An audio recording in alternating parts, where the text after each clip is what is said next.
Hey guys, hope everybody's doing good. Today I'm with one of the maestro in Goa for all-time signature, Mr. William Dsouza. Say hi, William. Hello everybody, and I say hi to everybody, and this is a moment we all have to compliment each other by saying stay safe and stay tight, right?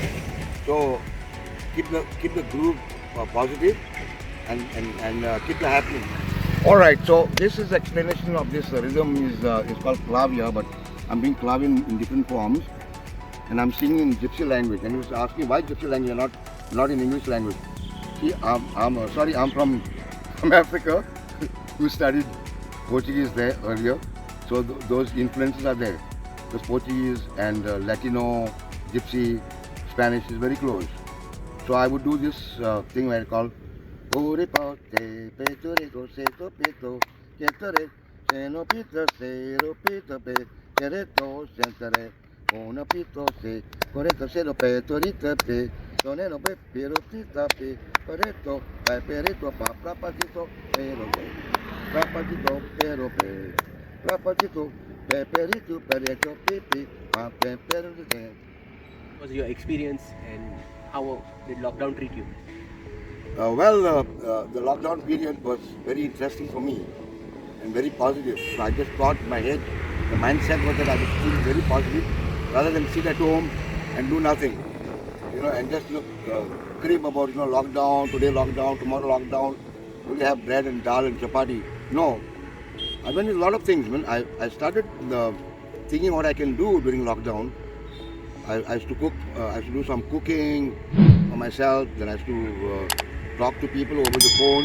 And suddenly, when the lockdown 2 came on, I went to my student's place and I did 2 videos, which I was fortunate to do things online. I did in odd meters at 7x4, which I showed them in different format, which I can explain to you right now.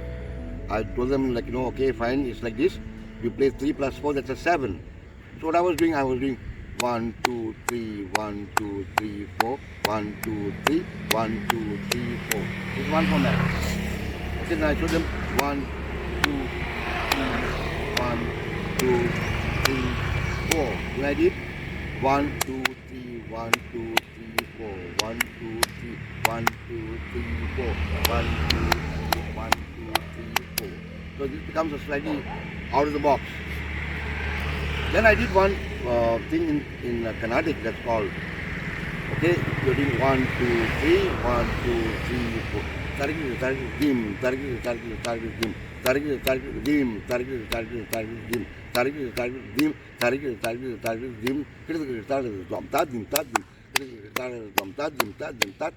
So William, how did you get into music?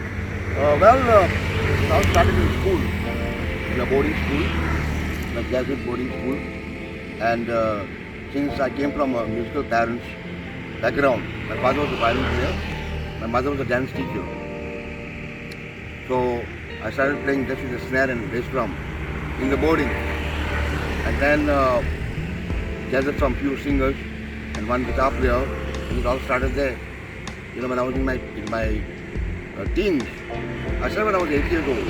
Started first, playing on desks, on the classroom desk, the compass box, and then after slowly developed, got into a boarding band, from boarding band to a school band, and from a school band, we won the Stimula Beat contest with everybody, thousands of people used to come to Colombo those days, and that was a turning point for me.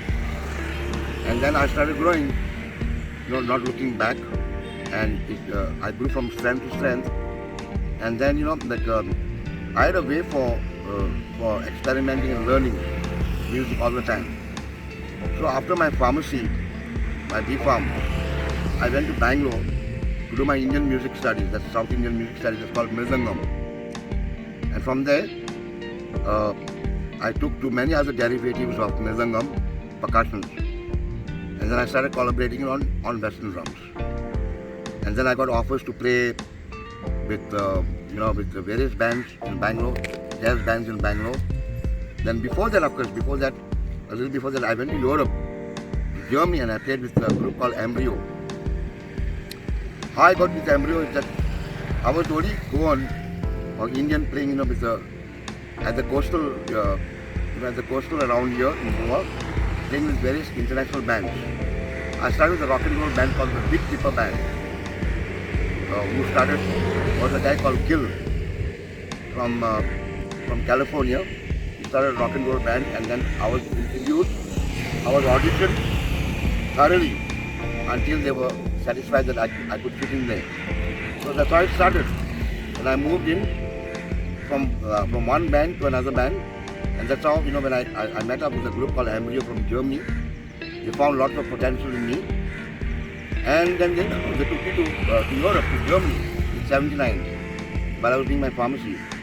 I was 17 years old, and then then I played there, and then there was no looking back, and I started meeting and different musicians, experimenting with them, interacting with them, different ideas, and that kicked me up.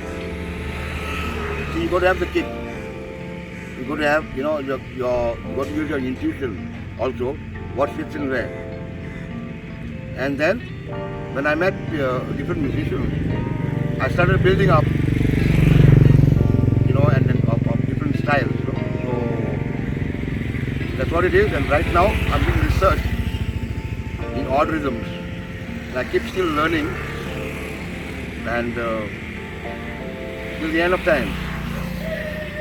So there is no stopping, because if you stop, then your heart stops. If your heart stops, you're dead. Is it? We're talking about in Bangalore. I played with Gerald Machado in 1993, 94. Then we recorded an album called Spectrum, and all the songs were original by Gerald Machado, and it was marketed by BMG Crescendo in 94. Then I played also with a band called Munara, which was touring all over. And then from Bangalore, then I played also with several other people, who were touring many places and stuff like that. Okay. Then recent ones, what I've done now is since I've done things on my own. Like I said, all these demonstrations, you can put Gerald Machado Trio, snippets. You can put Gerald Machado's world music song, he played on World Music Day. Then I also collaborated with a band called Apache Enterprise. They were doing Shadows and Ventures. Yeah, only Shadows and Ventures we were doing. And we were successful almost for 2 years in Bangalore. We played in many places. Okay. Then foreign tours, yes, earlier. Embryo, I said, no? Then a band called Acuri from Brazil that I played with. Then you want me to say about Herman? Yes. Yeah? So we were, Herman and myself, we were experimenting in 1988 to 91. Before he left for Germany and I left for Bangalore. So we played in Haystack, we played for many other festivals. We played for the Jazz Festival that was held up here in Goa in 91. Okay. So, and we were called as Surya. And then we did also together, collaborate together, called Kalatma, organized by some organizers from Tangier. Then I also played with, collaborated with musicians from Portugal, then from Hungary, playing in Bangalore at the East Meets West Festival in 2018, and also earlier. It was a 12-day festival. I also done workshops in MF Hussain Art Gallery, with painting. I've done theatre, also in colleges. Here in Goa, I've done most famous college of St. Xavier's College in Mapsa. I've performed for theatre, also I've performed for music and poetry. And I've done the whole theatre in 4 different styles. I'm doing the music myself, like that. It's a part of it, some of the things like that, And now, I started with this gypsy language, no? Like I could do, like I said, okay, like I've done this song called Pero Petro, Pero Pichi, Pero Tere, Pero Tere, Pero Tere, Yo Teno Perito Te, Rago Te, Rago Te, Pado Pam, Papa Titi, Paro Te, Papi. See, you see this? The rhythm goes completely different. It's not easy. So, Yeah, William, yes. last would be your advice to our Goan musician friends all around Goa and all around the world. Your advice. Well, I wouldn't say, like I would be an advisor because I'm not a lawyer, not a Budweiser or an attorney general.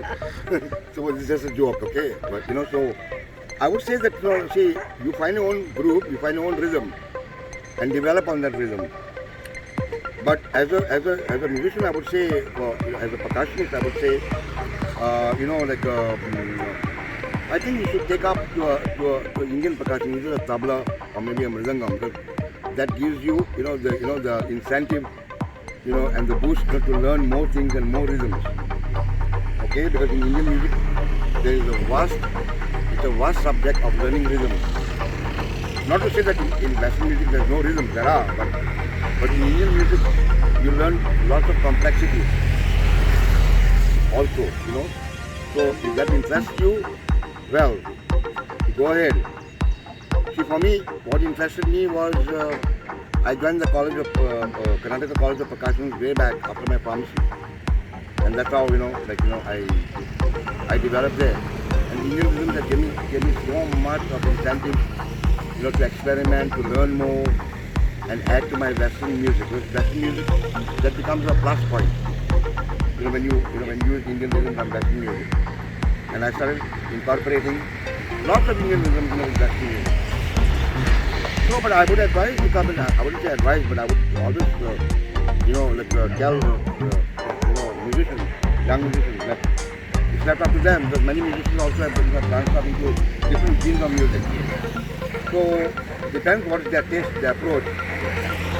So if their approach and taste is good to go in for what I'm doing, then fine, then they should go and study Indian music, and then take it from there. Because they'll find a big difference, when you not when you compete, but because there's no such thing as competition in music. You're learning till the end of time. So in the course of time, you'll be building up, and that build up itself will be shown in your playing. Thank you so much, William, for your time, and I hope viewers had a lovely time with you. Those who want to follow William, the links in the description will be put down. He's on Facebook. You can follow him on Facebook, and I'll put on YouTube. I'll put the links down. Thank you so much, William. Say bye bye to everybody. Thank you so much, Paul. Right, and thanks to everybody. Thanks to Kim for collaborating here, and he's right here, and thanks to all you people who listen to me.